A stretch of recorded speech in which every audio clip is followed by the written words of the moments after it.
What's going on? It's the RapNerd, and I just got out of seeing The Flash. Before I start, I had to rep for Zack Snyder's jail with my Dark Side t-shirt. So, back to The Flash. Movie was super entertaining, super fun. I had a blast watching it from start to finish. I can definitely say that it was worth the hype. I don't think it's the greatest CBM like some people are saying, one of the best ever, but it is a damn good comic book movie, and it's very refreshing to get this film after a lot of the CBMs we've gotten prior have just been kind of like or shitty, point blank period, man. Like, this is one of the stars in the last few years that we can look at and be like, yeah, this is that shit right here. And I understand why some people were kind of blown away by it, because I honestly was blown away too. I saw this thing in IMAX, and just the sound design, the visuals, the score, like everything just hit on another level. So start with one thing, right? Like other people, right? The VFX to me, in all of the material that I've seen, the promotional material from the teasers to shit on Instagram, Twitter, blah blah blah, VFX was one of my biggest worries, because I kept seeing scenes and I was like, oh, this doesn't look that well. It looks kind of rough.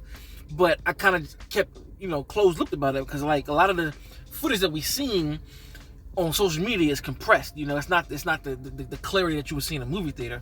And I'm happy to say that the VFX for me were not distracting. I mean, there are a few scenes that were just like, this is a little wonky, but nothing was just god awful to me. Like, everything really worked. Like, I mean, the first time we see Flash in the Speed Force,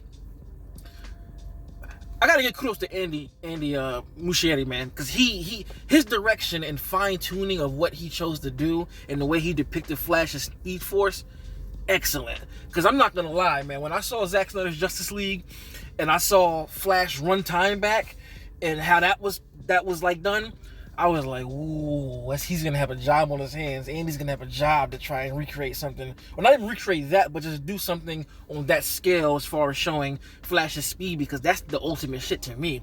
But I'm here to say, he definitely matched the energy. Like, he matched the energy. The shit that they do with the Speed Force and the way it works when they're like moving through time, the way that's depicted is gorgeous and just so creative, like ridiculously creative, yo. And again, back to the first scene we see with Flash using the Speed Force, is so fucking like indulging and just in your face, and really, like, Andy does a great job in this film of putting us in the POV of the Flash in many cases, and it just works so well. You get to see how much ground he covers. You get to actually see his speed. It just, man, man, I'm stuttering, but goddamn. Really didn't expect it to be like this level, because the amount of hype that went with it, right? So, the opening, I'm pretty sure you've seen reviews about this opening sequence it's just an action-packed scene, and holy shit, man. Oh, boy, that opening scene, woo! I was literally, like, just edge of my seat, like, done so well. You seen Batfleck involved, and you see Flash involved, and what they do with both of them in that scene just made me be like, oh yeah, Andy could do a Batman film. Actually, we get to see Batfleck in action, and it is fucking awesome what we see him do. And for those wondering if it is canon to Zack Snyder's Justice League, we've been saying, people have made their, rumored or whatever it is. I don't think Andy ever confirmed it, but this is definitely canon to Zack's JL. Most definitely. But it's done in a way that if somebody never saw Zack's Justice League, they wouldn't know. They would just assume, like, oh, this must have been some information that was given here and there, because they literally reference certain things in Zack's Justice League that if you know, you know. And they reference it in speech, and the Flash does something particular that's like, oh, that looks familiar from Justice League, the way he does something. I'm not going to say what it is, but if you see it, you know what I'm talking about. But, man, that scene was great. And I love that they give you that big piece of action in the front. I mean, it's like a 15-20 minute sequence that they give you of that to kind of hold you over, while the second act kind of spins itself building the story out of as like what you're gonna get from the movie and how this is gonna work. Just because the second act is pretty much, like I said, rebuilding everything and like, okay, what's Barry gonna do? Why is he running back time? They set all of that in motion, and it all just works really, really well, man. I like that younger Barry and, you know, present Barry are kind of like it's like a buddy cop, not buddy cop, like a buddy trip movie in a sense between those two. And I like how they bounce the personalities off, how the younger Flash was the annoying one that a lot of people try to criticize him for, and then you have this Flash who went through all of these different things, and now he's more mature. So you really get to see that clash. And again, speaking of Ezra, they did an amazing job being able to play both sides of themselves while also being like the performance, like Ezra's performance here is the thing that sells you the most. Like, you can talk shit about whatever you want in the film or Ezra's behavior, whatever. I ain't here to talk about that shit. I ain't here to talk about that. But Ezra's performance is top notch. You believe it. It's when the drama hits, it fucking works.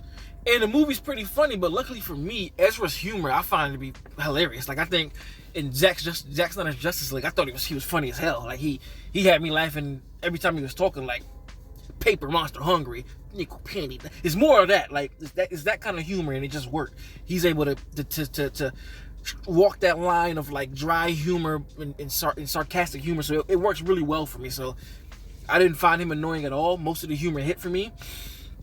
The inclusion of Mike Keaton was incredible. Like, incredible. Like, I honest to God did not think I was going to get hit with the nostalgia wave. I was like, whatever, it's nostalgic. But man, there's some shit in here that's just like, once you get to the portion when you get to him, and it's not a spoiler, it's in the trailer, I just started getting goosebumps.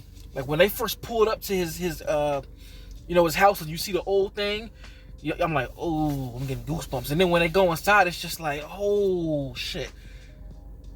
Andy really wanted to make this be a part of the movie and not just a cameo. That's what I appreciate about Keaton. Because while I was assuming Keaton would be just a cameo, but no, he's actually a part of the movie, and he's able to bring us back into the world of Michael Keaton's Batman.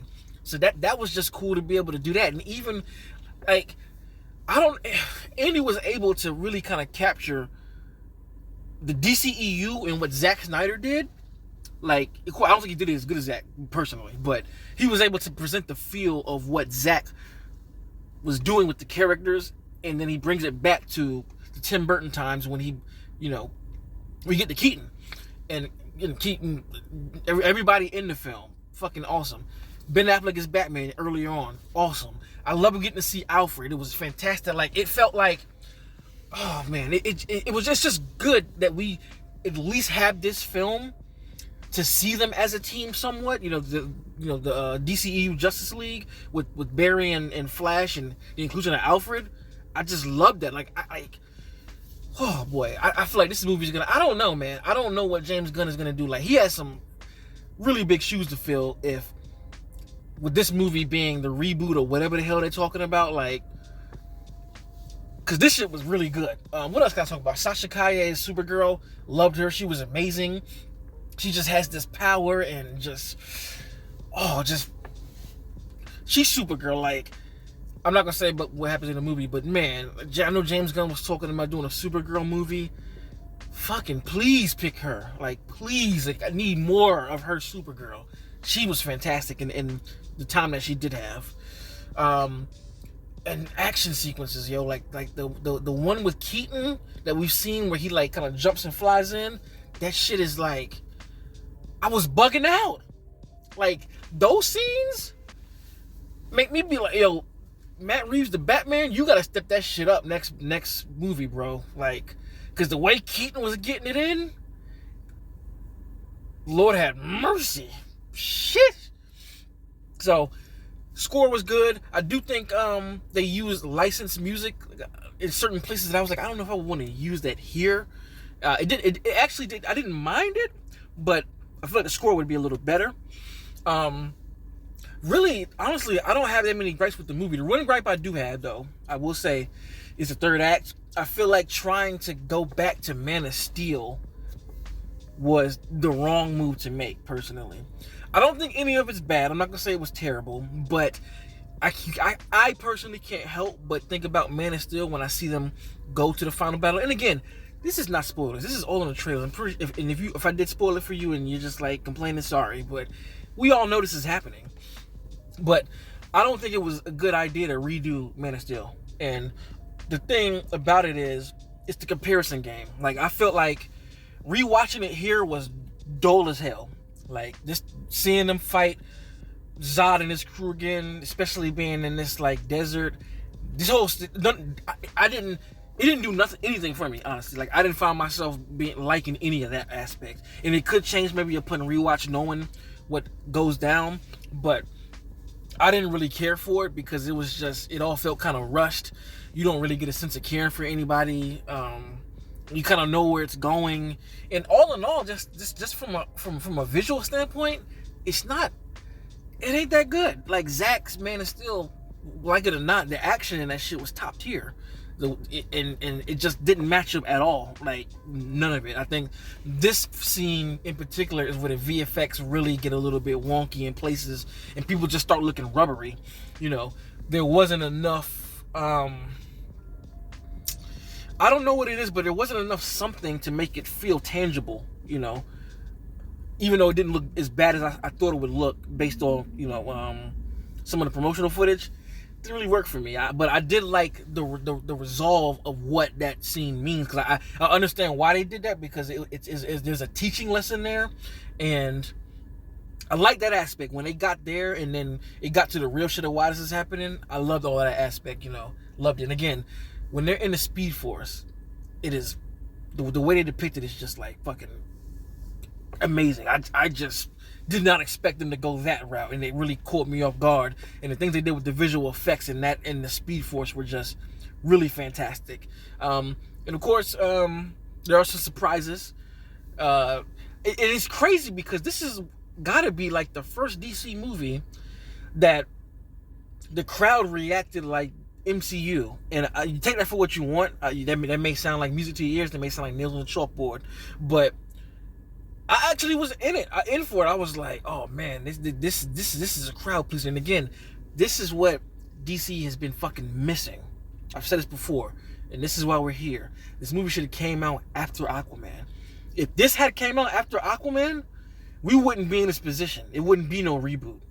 Like, fumbling the ball using obscure characters before we use a big character, this proves it, man, because this movie was just really good, man. I enjoyed it. I want to re-experience it. I might say that again when it hits the theaters, because it was such an experience. And that's what I can say about this film. It's more of an experience than it is like just a movie. Like, this is certain movies are just like, oh, this is just a superhero movie, or this is just a movie, but this is a fucking experience. Like, I don't know what else I can say, but again, the third act really was my only issue. I enjoyed everything. The pacing worked for me. I could have lived in this shit another 30 minutes, bro. There are some moments that are a little goofy, but I didn't mind it. Really didn't mind it. The movie has heart. The performances are all there. You really feel for the family. To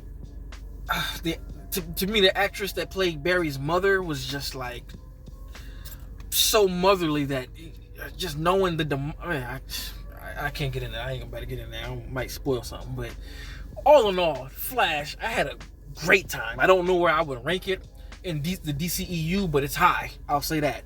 I still have Zack 3 movies as my favorites, and I think I may slide Wonder Woman at 4, but that 5th spot, that shit may go to the Flash. I don't know. It may go to the Flash, because I might have liked it more than Aquaman. I don't know. It's high, though. I can say that. But, yeah, let me get out of here. The security guard over here looking around, making sure everybody leaving. I'm in the garage. So, go see it if you're interested. Go see it, because it's worth watching. See it in IMAX if you can. I know them tickets are kind of expensive, but fucking worth it. Andy crushed it. Give him Batman. Give it to him. Give it to him. Holy moly.